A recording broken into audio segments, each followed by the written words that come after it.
In the preface to the Prolegomena, Kant describes his project and its significance and its relation to prior thinkers. Since Kant is fairly clear in his presentation, I'm going to give you the text of the preface, pausing occasionally for my comments. I'm also going to put my notes up on the screen as I read. Here we go.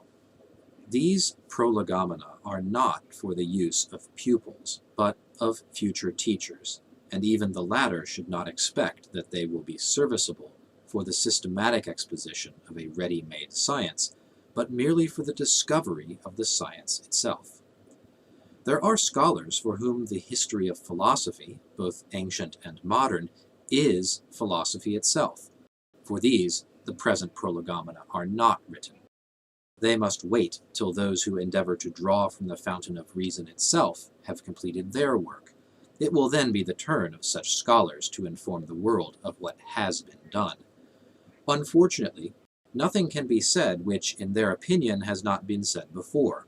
And truly the same prophecy applies to all future time, for since the human reason has, for many centuries, speculated upon innumerable objects in various ways, it is hardly to be expected that we should not be able to discover analogies for every new idea among the old sayings of past ages. My object is to persuade all those who think metaphysics worth studying that it is absolutely necessary to pause a moment and, disregarding all that has been done, to propose first the preliminary question, whether such a thing as metaphysics be at all possible. If it is a science, how does it happen that it cannot, like other sciences, obtain universal and permanent recognition? If not, how can it maintain its pretensions and keep the human understanding in suspense with hopes never ceasing yet never fulfilled? Whether then we demonstrate our knowledge or our ignorance in this field, we must come once for all to a definite conclusion respecting the nature of this so-called science, which cannot possibly remain on its present footing. It seems almost ridiculous, while every other science is continually advancing, that in this which pretends to be wisdom incarnate, for whose oracle everyone inquires, we should constantly move round the same spot without gaining a single step. And so, its supporters having melted away, we do not find that men who are confident of their ability to shine in other sciences venture their reputation here, where everybody, however ignorant in other matters, presumes to deliver a final verdict, inasmuch as, in this domain, there is as yet no standard weight and measure to distinguish soundness from shallow talk. After all, it is nothing extraordinary in the elaboration of a science when men begin to wonder how far it has advanced, that the question should at last occur as to whether and how in general such a science is possible. Human reason so delights in constructions that it has several times built up a tower and then raised it to examine the nature of the foundation. It is never too late to become reasonable and wise, but if the insight comes late, there is always more difficulty in starting the change.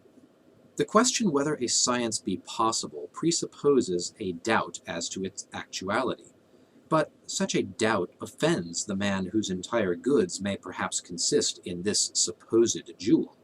Hence, he who raises the doubt must expect opposition from all sides. Some, in the proud consciousness of their possessions, which are ancient and therefore considered legitimate, will take their metaphysical compendia in their hands and look down on him with contempt. Others, who never see anything except it be identical with what they have somewhere else seen before, will not understand him, and everything will remain for a time as if nothing had happened to excite the concern or the hope for an impending change. Nevertheless, I venture to predict that the independent reader of these prolegomena will not only doubt his previous science, but ultimately be fully persuaded that it cannot exist unless the demands here stated, on which its possibility depends, be satisfied, and, as this has never been done, that there is as yet no such thing as metaphysics. But as it can never cease to be in demand, since the interests of human reason in general are intimately interwoven with it, he must confess that a radical reform, or rather a rebirth of the science according to a new plan, is unavoidable, however much men may struggle against it for a while. Since the essays of Locke and Leibniz, or rather since the origin of metaphysics so far as we know its history, nothing has ever happened which could have been more decisive to its fate than the attack made upon it by David Hume. He threw no light on this kind of knowledge, but he certainly struck a spark from which light might have been obtained, had it caught some inflammable substance, and had its smoldering fire been carefully nursed and developed. Hume started mainly from a single but important concept in metaphysics, namely, that of the connection of cause and effect, including its derivative concepts of force and action, etc. He challenged reason, which pretends to have given birth to this concept of herself, to answer him by what right she thinks anything could be so constituted that if that thing be posited, something else also must necessarily be posited. For this is the meaning of the concept of cause. He demonstrated irrefutably that it was entirely impossible for reason to think a priori, and by means of concepts, such a combination as involves necessity. We cannot at all see why, in consequence of the existence of one thing, another must necessarily exist, or how the concept of such a combination can arise a priori.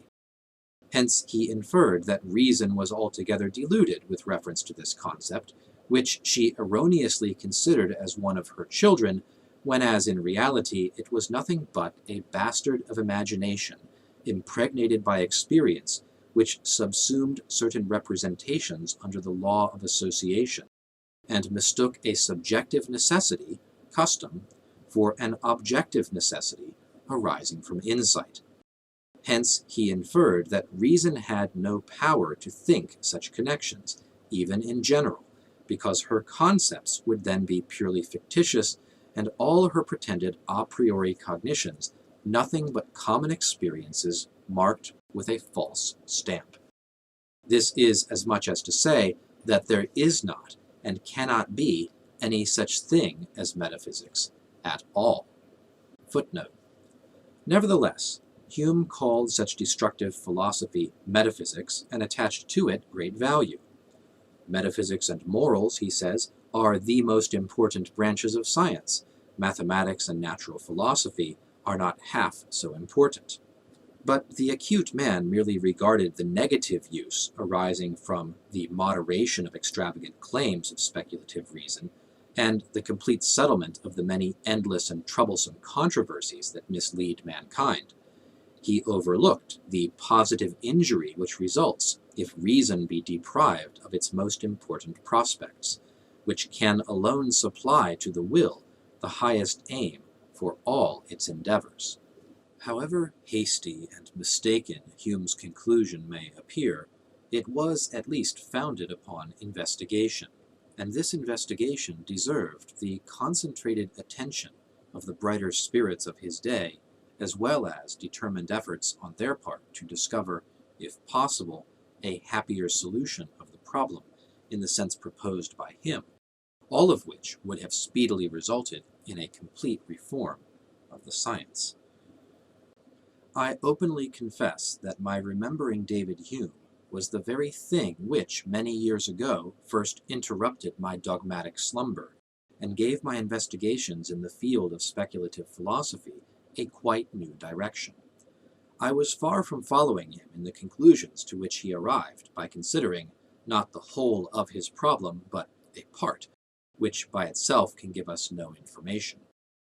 If we start from a well-founded but undeveloped thought, which another has bequeathed to us, we may well hope, by continued reflection, to advance further than the acute man to whom we owe the first spark of light. So I tried first whether Hume's objection could not be put into a general form, and soon found that the concept of the connection of cause and effect was by no means the only concept by which the understanding thinks the connection of things a priori, but rather that metaphysics consists altogether of such concepts. I sought to ascertain their number, and when I had satisfactorily succeeded in this by starting from a single principle, I proceeded to the deduction of these concepts, which I was now certain were not derived from experience, as Hume had tried, but sprang from the pure understanding. This deduction, which seemed impossible to my acute predecessor, and had never even occurred to anyone else, though no one had hesitated to use the concepts without investigating the basis of their objective validity, was the most difficult task ever undertaken in the service of metaphysics, and the worst was that metaphysics, such as it then existed, could not assist me in the least, because this deduction alone can render metaphysics possible. But as soon as I had succeeded in solving Hume's problem, not merely in a particular case, but with respect to the whole faculty of pure reason, I could proceed safely, though slowly, to determine the whole sphere of pure reason completely and from universal principles, in its boundaries as well as in its contents. This was required for metaphysics in order to construct its system according to a sure plan.